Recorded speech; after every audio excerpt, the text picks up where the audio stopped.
Hello everyone, REM here, and welcome back to another episode of Extinction Event. Today we're talking about one of my favorite conservation success stories. I have always called these animals the Przewalski's horse, but looking a bit closer at the name, I am no longer confident that that is how you pronounce it. They can also be found under the names Taki and Mongolian wild horse. And that last name should tell you all you need to know for an introduction of this species. It is a type of wild horse found in Mongolia. Now, just because this is a type of horse doesn't mean that it is the same type of horse that we use for domestication today. In fact, the last common ancestor shared between the Mongolian wild horse and the horses that would eventually be domesticated under human care was around 100,000 years ago, long before humans started trying to ride these animals. In fact, their last common ancestor was so long ago that they have significant genetic differences between Mongolian wild horses and domestic horses. Mongolian wild horses have 33 pairs of chromosomes, while horses have 32. Now, this isn't a huge difference. Donkeys have 31 pairs of chromosomes, and horses and donkeys can breed to create mules. However, this difference in chromosomes does cause some issues, and mules, for the most part, except in very, very rare circumstances, are infertile. So, in the same way that donkeys and horses are similar but different, Mongolian wild horses and domestic horses are similar but different. The Mongolian wild horse is recognized as the very last wild horse species on Earth. You might be thinking, no, I know of other kinds of wild horses, but if you're thinking of the American Mustang or the Australian Brumby horse, those are not wild horses. Those are feral horses, which isn't quite the same. Wild horses have never been domesticated by humans, and their lineage comes from animals that have not been domesticated by humans. Feral horses, like Mustangs and Brumbies, come from stock that once were domestic horses. Some of those animals got out, rewilded themselves, and then started breeding. But somewhere in their lineage, there were domestic horses. I am, embarrassingly, a bit of a horse girl, so I'm going to try to keep myself back on track here about the actual conservation status of these animals before I go on a completely unrelated tangent about equines. Mongolian wild horses are considered endangered, but things are actually starting to look up for them. They used to be completely extinct in the wild, but for the last 30 years or so, extensive breeding programs and release programs have helped reintroduce them into their natural habitats. To ensure herd health and genetic diversity, zoos and other institutions have been swapping Mongolian wild horses back and forth for decades. New modes of supporting genetic diversity in Mongolian wild horses have come from a few strange places.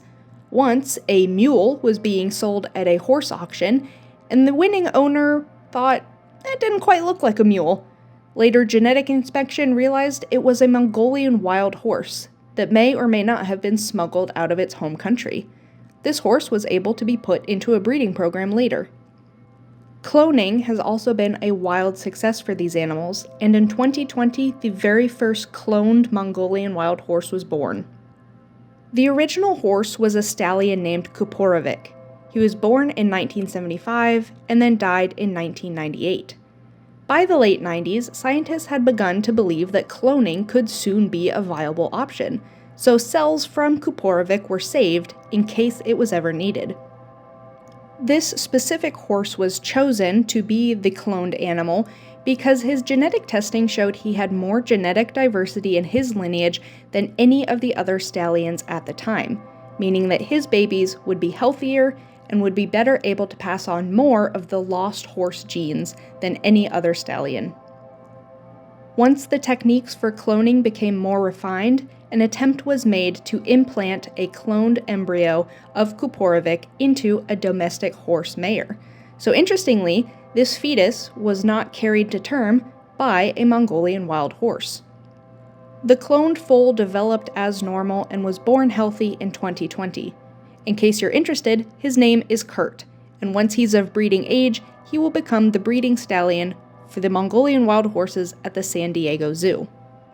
Most recently, in 2023, another clone of Kuporovic was born. This means that it is Kurt again? I believe they're considered genetic twins, but they are technically the exact same animal twice, so I'm not sure how to say that properly. Cloning might seem like an unconventional method for conservation, but like we talked about with the black-footed ferrets, sometimes cloning is the best way to preserve and reintroduce genetic diversity into a species that desperately needs it.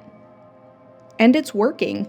Around the time when Mongolian wild horses went extinct in the wild, a breeding stock of 14 were captured and shipped around the globe. From those 14, scientists have been able to preserve and extend genetic diversity into over 1,900 animals alive today. And amazingly, this is all from Mongolian wild horse breeding stock. Some of the issues with reintroducing genetic diversity into a species is that crossbreeding can occur. This is a big issue with American bison, as they have been bred in part with domesticated cattle, and so finding pure-blooded bison is difficult to do.